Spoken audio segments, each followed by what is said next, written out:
Tell the world what you intend to do, but first show it. These words cut straight through the noise of modern ambition. In a time where people chase likes, retweets, and applause for simply announcing their dreams, the real power still belongs to those who stay quiet, focus deeply, and let their results speak volumes. The moment you speak your plans aloud, something subtle begins to slip through your fingers. Energy, clarity, drive.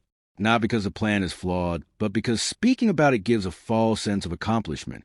The brain celebrates prematurely, and in that celebration, the urgency to do gets replaced by the comfort of having talked. Think about how many people you've known who always have something big coming, some breakthrough on the horizon, but nothing ever materializes. They're not lazy. They're just stuck in the loop of performance without production. When you tell others what you're going to do, you open the door to two dangerous forces: false validation and premature criticism. One makes you complacent, the other makes you doubt. Both steal your momentum. This message isn't about secrecy for the sake of ego. It's about protecting your vision like a seed, keeping it in the soil long enough to grow strong roots before anyone else tries to judge its worth. Because once a vision is spoken, it becomes vulnerable to opinions, to questions, to energy you may not be ready to fight off. You're going to learn the deeper reason why silence isn't weakness. It's discipline. Why holding your vision close isn't hiding. It's strategy. And why the people who build legacies don't announce every move. They just show up, deliver, and let the world catch up. Napoleon Hill spoke often about the principle of definiteness of purpose, the unwavering commitment to a single, clearly defined goal. It's not just about having a dream, but locking in on it with such intensity that everything else becomes secondary. Focus is power. And anything that scatters at focus, even well-meaning conversations, can quietly sabotage your progress. The moment you begin sharing your plans too early, you're risking that focus. You're inviting voices into a space that should remain sacred, at least until your idea has legs strong enough to stand on its own. There are two traps that open up the second you speak too soon: false validation and premature criticism. False validation is when people cheer for the idea as if it's already an achievement. You say, "I'm starting a business," and suddenly you're flooded with compliments and encouragement. It feels good, but that dopamine hit can dull your hunger. Your mind thinks you've already done something, when all you've done is talk. On the flip side is premature criticism, which can be even more damaging. You share your vision, and people start poking holes in it.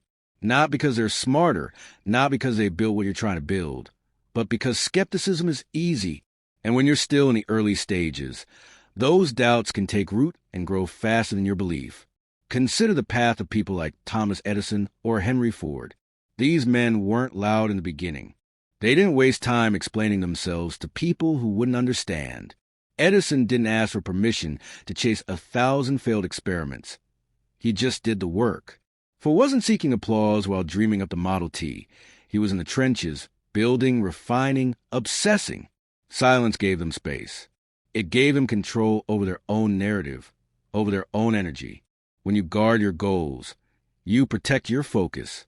And that focus, sharpened by silence, becomes the weapon that carves your future. Let others talk. You build. Let them speculate. You execute. Because in the end, it's not the loudest who win, it's the most disciplined. And silence, when used with purpose, is the highest form of discipline. There's a strange trick the mind plays on us when we talk about our goals. We feel like we've already done something. The moment you tell someone you're writing a book, starting a business, launching a project, the brain releases dopamine, the same chemical it gives you after a small victory. You get the rush of achievement without any real action behind it. It's dangerous. It tricks you into thinking you've made progress when all you've done is fantasize out loud. That false sense of accomplishment kills momentum before it even begins. Napoleon Hill warned against scattering your energy. He called it controlled attention, the ability to hold your mental energy on one target for a sustained period of time. That kind of focus is rare. It's powerful, and it's easily drained by unnecessary talking. Every time you explain your plans, every time you rehearse your dreams out loud for others, you're spending fuel, mental fuel, creative energy. You think you're sharing to stay accountable or inspired, but more often than not, you're leaking power. By the time it's time to actually do the work, you've already spent the energy that was meant to build the thing. And when talking becomes a habit, action becomes secondary. It's subtle. You don't even realize it's happening. You start to live in your head more than in reality. You talk more than you build. You plan more than you move. You begin trading execution for conversation, discipline for distraction. Before long, the fire that once burned hot becomes smoke. Ask yourself, when was the last time you stayed quiet and just worked? Not for praise, not for recognition, but because the thing inside you needed to be built. That kind of silent effort, that real grind, is where transformation happens. The world doesn't need another speech about what's coming. It needs proof. It needs outcomes. And the only way to get there is to stop talking and start doing. Don't give your energy away to people who aren't building with you. Save it, focus it, guard it like gold. Because when your energy is intact and your mind is locked in, there's nothing you can't build. Napoleon Hill warned us to beware of negativity peddlers. Those people who make it their mission to remind you why something can't be done. These are the folks who see the world through a lens of limitation. They don't build, they don't climb, they don't stretch. And because they can't stand to see someone else try. Their weapon is doubt, and they use it well. Sometimes it sounds like concern. Are you sure that's a good idea? Other times it's cloaked in sarcasm or subtle jokes. But underneath it all, it's the same poison: fear, doubt, and limitation. Hill understood this clearly. He knew that if you're not careful, the wrong voice at the wrong time can derail your entire mission. Your dream is sacred. It's not public property. Not everyone is meant to understand it, especially not in the early stages when it's fragile and still forming. Think of your vision like a fire you're trying to start on a windy night. You guard it with your hands, protect it from the elements, nurture it until it grows strong enough to blaze on its own. Share it too soon, and someone's careless breath can blow it out. Look at history, and you'll see the same pattern. Thomas Edison was told he was wasting his time. He failed over 1,000 times trying to invent the light bulb. People laughed, criticized, called him obsessed. But he didn't stop to argue. He didn't ask them to believe. He just kept building until he turned darkness into light. Henry Ford was ridiculed for believing he could build a car for the masses. They said he was crazy, that people didn't need cars, that he didn't understand the market. But Ford had vision. He didn't debate with doubters. He got to work. Andrew Carnegie came from nothing, an immigrant child with no resources and no status. People like him weren't supposed to build empires.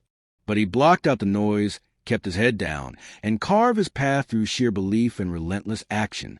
What these men understood, and what you must understand, is that greatness is almost always misunderstood at first.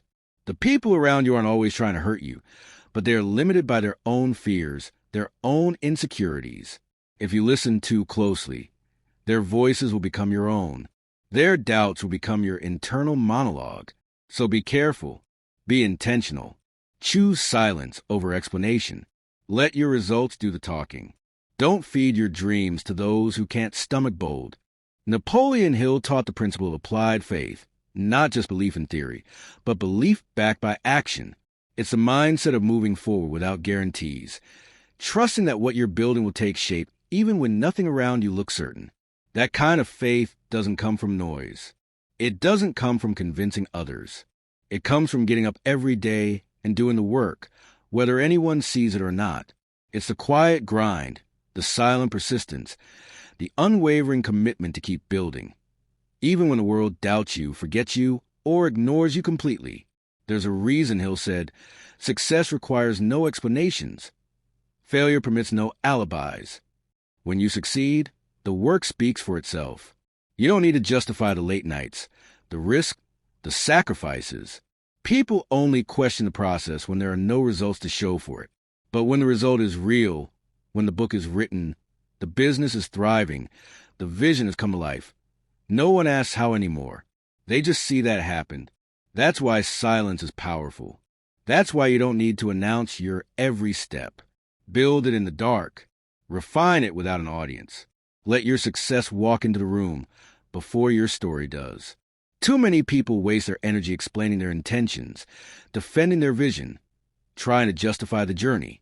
But the world doesn't need another promise. It needs proof. Results are louder than plans. Execution is more inspiring than talk. You don't need to be seen building to build something incredible. You don't need the world's approval to get started. You need faith, real applied faith, the kind that moves forward with no cheerleaders, no guarantees, no spotlight. Just belief, direction, and discipline. Let the noise come later. Let the recognition follow the results. Because when you build in silence, you take all that energy that would have gone into explaining yourself and pour it into becoming undeniable. There's a difference between staying silent and going it alone. Napoleon Hill never said you had to walk the path without guidance. He said you had to be wise about who you let walk beside you. His concept of the mastermind wasn't about sharing your dreams with the world. It was about aligning with a small, trusted circle of people who could challenge you, sharpen you, and help you rise. Not everyone earns that place. Not everyone deserves access to your inner world. Sharing your vision is not a right others have. It's a privilege you grant, and only to those who elevate your thinking rather than dilute it. The danger of telling everyone your plan is that you invite noise. You invite projections, fear, ego, comparison, and unsolicited opinions. But when you find the right people, those rare ones who think big, move with integrity, and see possibility where others see limits, something powerful happens. Ideas expand. Strategies improve. Courage multiplies. The mastermind is not just about advice.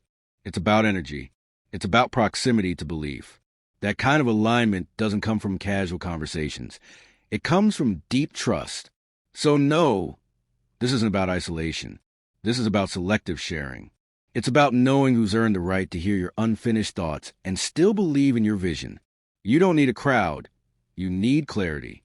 You don't need applause. You need alignment. And you don't need approval.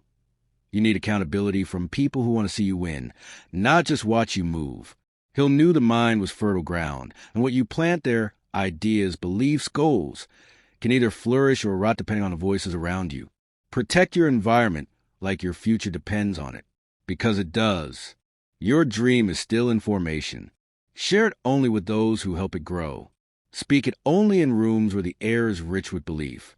Let the world wonder what you're up to while you build quietly, surrounded by only those who see you not as you are, but as you could be.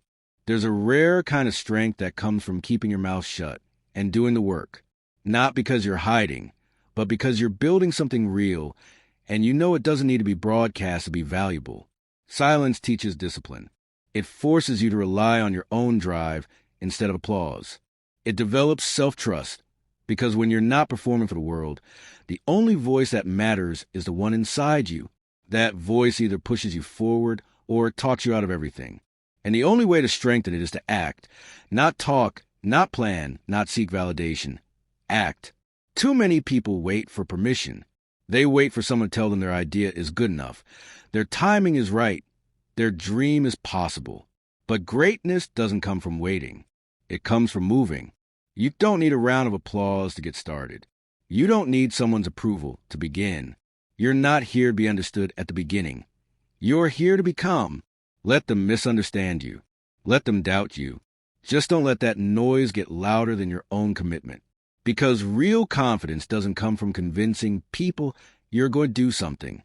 It comes from doing it. Quietly, relentlessly. You gain strength every time you follow through, without needing someone to pat you on the back.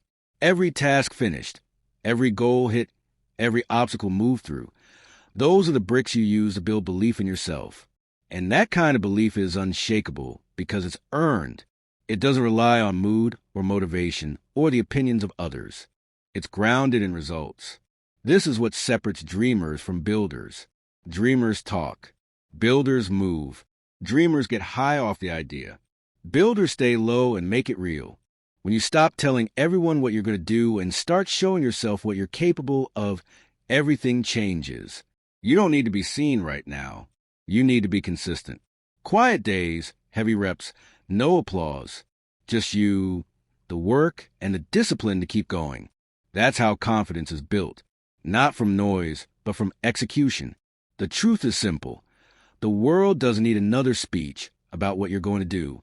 It needs your results. It needs your consistency. It needs the proof that you were serious, not because you said so, but because you showed up when no one was watching. This isn't about hiding, and it's not about fear. It's about strategy. It's about guarding your vision like something priceless. Because it is. When you speak too soon, you give away the very energy you need to execute. But when you move in silence, you stay close to your purpose. You stay focused, steady, grounded. You don't owe the world your plans. You owe yourself your effort. The more you talk, the more you leak. The more you build, the more you grow. And when the time is right, when your work has shape, when your dream has substance, you won't need to say a word. Your results will speak loud enough. The journey won't always feel good. You'll want to be seen, to be celebrated, to be understood. But that's not where power comes from. Power comes from what you do in the dark, from the discipline you develop when no one's clapping, from the moves you make when nobody's watching. So keep building, keep moving with purpose. Let your silence be your strength, and let the world catch up when you're ready to reveal the fire you've been creating behind the scenes. Final thought. Guard your vision like gold. Shape in the shadows, and let it shine on the mountaintop. If you found value in these insights inspired by Napoleon Hill, make sure to subscribe for more powerful lessons on mindset, wealth, and personal growth. We share timeless wisdom, practical strategies, and motivational content to help you unlock your full potential. Stay inspired, stay focused, master your mind,